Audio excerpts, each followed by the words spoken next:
introduce our student speaker. He's a tremendous exemplar of the graduating class, Jasen Talise.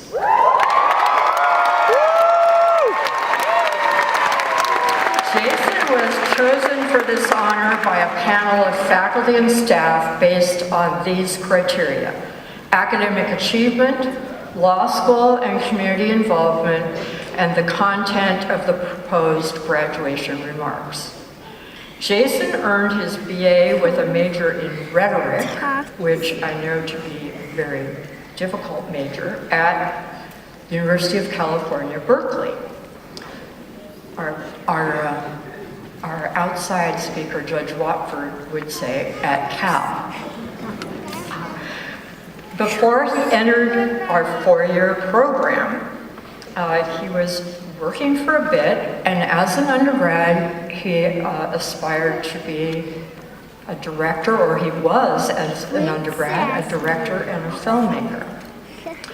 During his first 2 years at Southwestern, Jasen continued working as a teaching assistant at a local grammar school and attended law school 4 nights a week.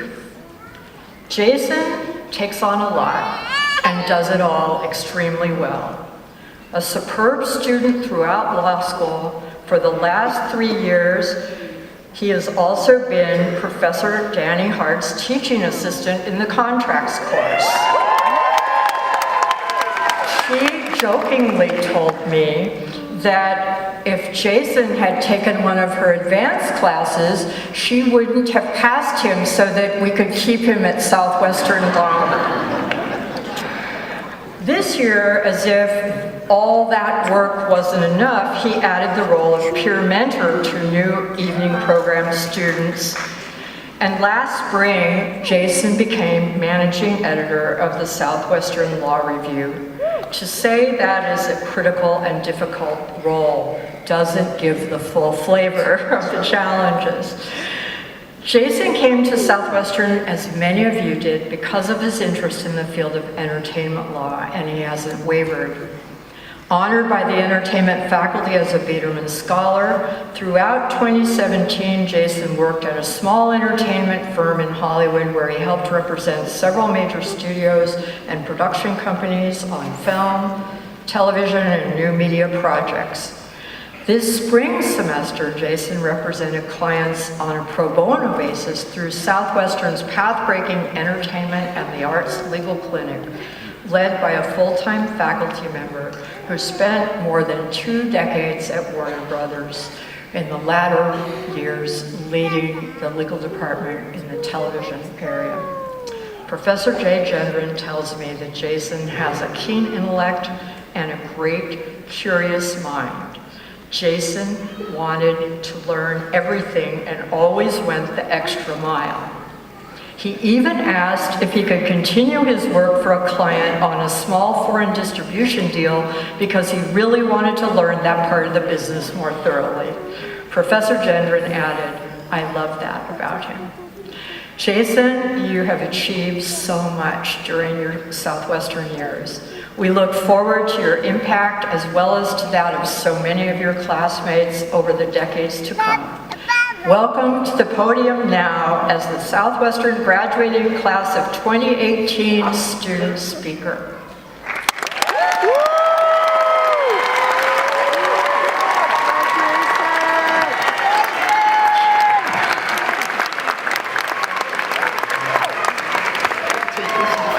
Hi, good morning, everyone. Good morning. Before I begin, I just want to actually get a little closer to you all. Why not? It feels a little intimate in here, so why not keep it that way? Before I begin, I do want to say thank you to Dean Susan Westerberg Prager, not only for that too kind introduction, but for 4 years of amazing leadership during my time at Southwestern. So I just want to personally thank you so much. Also to our Board of Trustees, we are so honored honored, thank you guys, to come here and celebrate with us today. It's very good to have you. The Honorable Judge Wofford, we appreciate your time and thank you for coming here to share a few words with us today as we embark on this new journey. Our faculty, our staff, it is nice, everyone out here as well. It's nice to see you all when I'm not rushing between Westmoreland and Bullock's-Wilshire buildings, so good to see everyone. Family, friends, it's so nice to share a room with you all today. We see each other all the time. It's having all of you here today that makes it a special occasion. So thank you. Thank you. You all deserve the recognition that Dean Prager had you all rise for. We wouldn't have been able to do this without you and my family over here as well. I love you guys. Thank you. And of course, our graduating class. Is it 2018 already? Wow, I guess it is.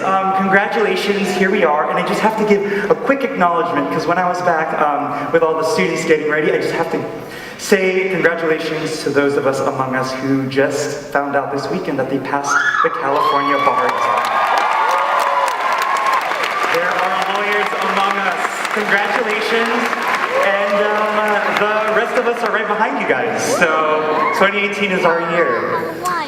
So I'm honored to share some words with you all today. And I guess I'll start by something that I learned as I went through law school. As you go through law school, you hear these sayings that make sense even if you aren't a law student, simply because you're a person living in the world. For example, unfair does not always mean illegal. Or justice delayed is justice denied. Not all of the sayings that you hear are so sad and dismal though. My personal favorite comes from a film clip that we watched in Dean Cameron's civil procedure class during my second year in the evening program. The actor Paul Newman plays a drunk lawyer. He has reached absolute rock bottom in life, but he finds the chance to redeem himself in one single case. It's the closing argument. And before the jury leaves the room to decide on their verdict, the lawyer tells them, and he reminds them, today you hold a life in your hands. And he tells the jury with a quiet passion, today you are the law. You are the law. Now that has got to be some of the best use of the word you that I have ever heard. You are the law. And that holds true for those that aren't even lawyers yet. My dear friend Lindsay Ursua, fellow graduate and editor on the Law Review, Lindsay had a reserved seat at the United States Supreme Court earlier this year because of her work on an amicus brief for a case considered by the court, and her side won. My dear friend Jeanette Schroyer, also in the evening program, worked while a student as a certified law clerk at the district attorney's office. And she went on the record before a judge in a preliminary hearing as a student and held a defendant to answer. And a story that left an impression on me was when fellow graduate Bridget Malajalian and 10 other students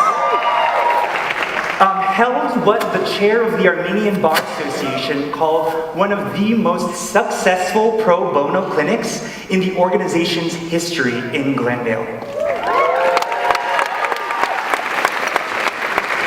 A great place like Southwestern is the law when it gives others access. Access to legal knowledge, to legal skill, so that the law is for everybody, not just the selected few. Like when our VITA program saved over $336,000 just this past year in state and federal returns for low-income and elderly taxpayers here in Los Angeles. Or how about when Jasen Soto-Valdez, Karen O'Brien, Olivia Kim, and Miriam Zaraga-Rodas, all four of them argued in front of the Ninth Circuit Court of Appeals while students, representing clients on behalf of our appellate litigation clinic, led by Professor Knapp and Professor Ramachandran. Yes. And I also must recognize the amazing work done under the supervision of Professors Andrea Ramos and Professor Julia Vasquez through Southwestern's immigration and community lawyering clinics. Particularly the vigilance that the students in these clinics sitting before us today have shown in helping so many individuals enrolled in the DACA program maintain their enrollment during an uncertain time for the federal policy. Our Public Interest Law Committee, Law Review, Law Journal, Entertainment and the Arts Legal Clinic, every single one of my TAs, externs, and employees out here. Southwestern, you do work. So much work that I'm sorry that I can't possibly cover it all today. But what I love to keep in mind is that you guys aren't even licensed attorneys yet.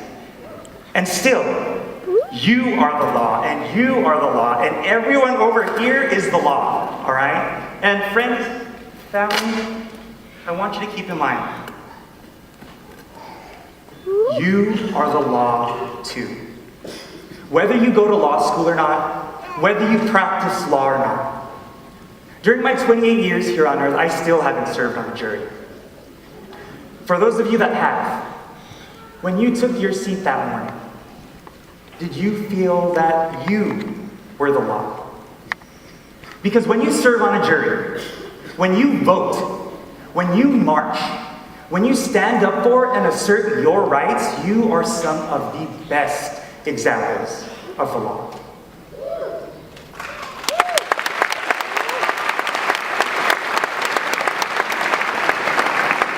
My time here at Southwestern has taught me that the law does not exist in a vacuum. As Professor Vasquez puts it, lawyers are nothing without the communities that they serve. Lawyers need clients because it is the lives, the stories of these real people that give lawyers the facts, the material to do the work that they do. And I've come to think over the past few years, if I ever end up in court, what sort of facts will my life bring into the courtroom? All of this reminds me of a lesson learned from the great American historian Howard Zinn.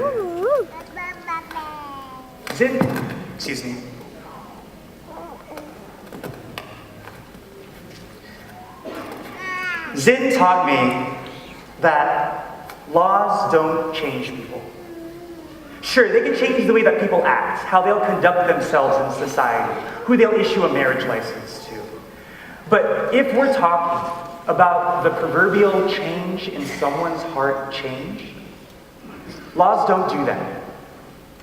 Rather, people change first.